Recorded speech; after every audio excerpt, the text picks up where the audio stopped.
Hello everyone and welcome to the Vortex, where lies and falsehoods are trapped and exposed.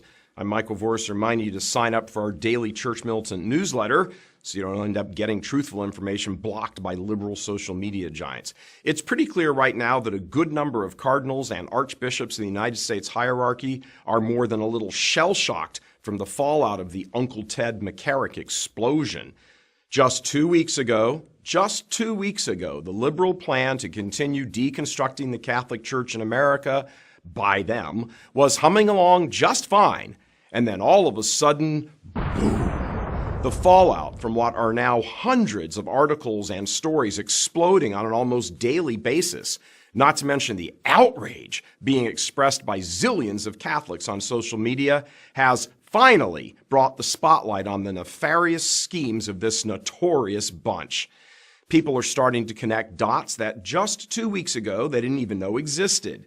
One of those dots is just how rampant homosexuality is in the priesthood, and not just confined to priests like they would have you believe, the bishops, but bishops and cardinals, and how other cardinals and bishops have covered all of this up for decades. The lies, hypocrisy, blackmail, the filth, the abuse, sexual abuse, financial abuse, abuse of sacred authority by sick and twisted men, it's almost unbelievable. What's being totally exposed is what we could simply term the network. And once you see things through this prism, you wonder how you didn't see it all along. You know, like those pictures, those dots, and they say, look, keep looking in the picture and you'll see another picture. And once you see, you're like, wow, how did I ever miss that? The network is a of various levels of pro-homo-communist-minded clerics, all swimming in the same cesspool. There may be some in that cesspool who are there somewhat naively, but given recent revelations, not many. When Joseph Stalin gave orders in the 1920s for Catholic seminaries to be infiltrated by young communist agents with his words, neither faith nor morals, it was homosexuals who did the infiltrating. This intelligence was passed along by Communist Party USA member Bella Dodd, selected to do the actual recruiting and placement of these homo-communist infiltrators. Dodd came clean on her part in the plot once she converted to Catholicism in the 1950s under Bishop Sheen. Once these agents worked their way into the system, and some of them advanced, they slowly began introducing little notions here and there meant to sow doubt in the minds of Catholics about church teaching. This was told to Church Militant by Dr. Alice von Hildebrand, who along with her husband Dietrich von Hildebrand became very good friends with Dodd, who told them all about the seminary plot. Little by little, these men became ordained and moved up the ladder, introducing various heretical ideas under the guise of new philosophies or theological approaches, but many of them were also practicing homosexuals who, once they reached a certain level, began recruiting other homosexuals into the seminaries as well. And not only were other homosexuals recruited, but good men were blocked from getting in or eventually getting ordained. A decided shift in how the church approached poverty, for example, was one of those ideas introduced.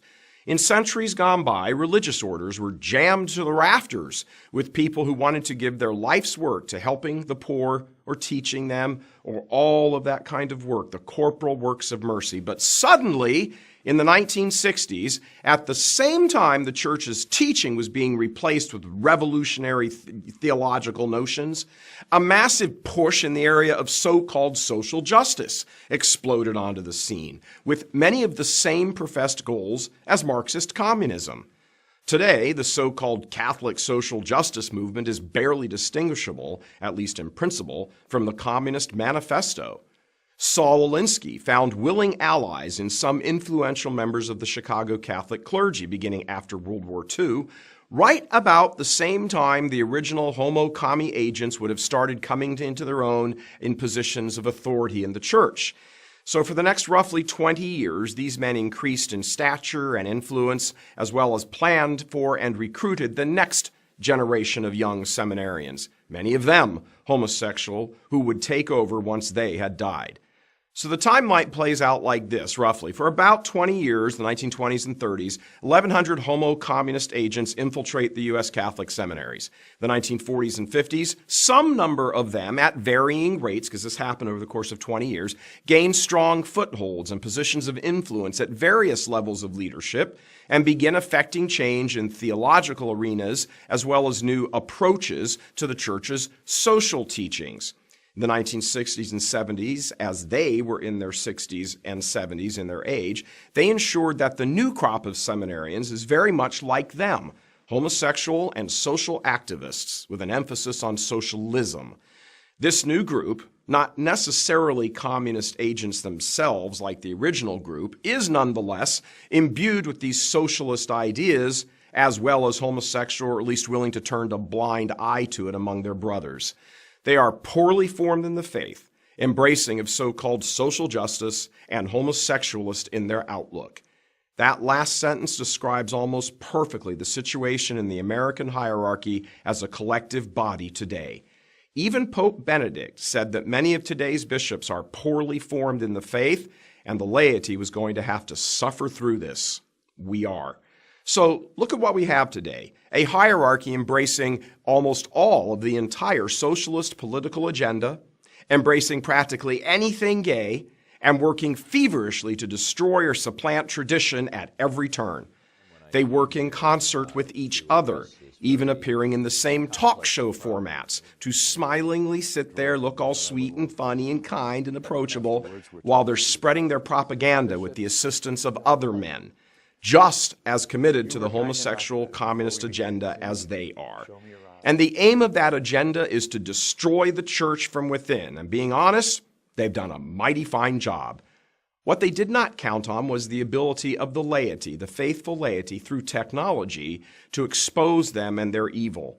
This has been going on for decades. Active homosexual bishops and cardinals who are predators.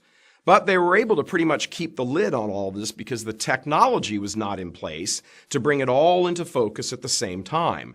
Same with the social justice aspect of the network, the homosexual collective network. They could work their plans in relative silence because of how far-flung they were and difficult to connect for the average layman.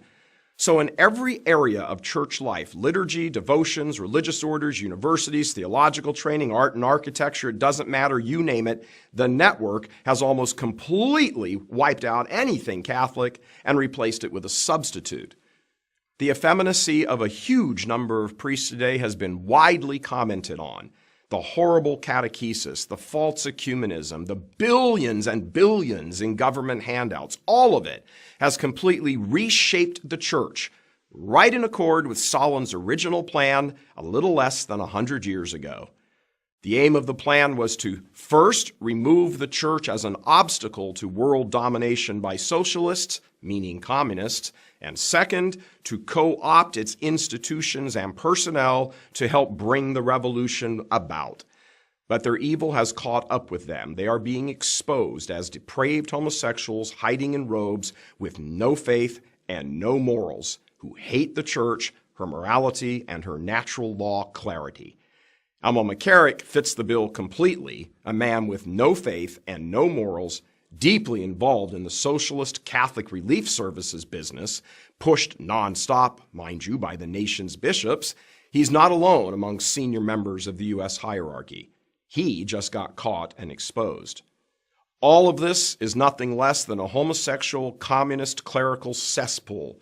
And if there was ever a swamp in need of draining, this is it. God love you. I'm Michael VORIS.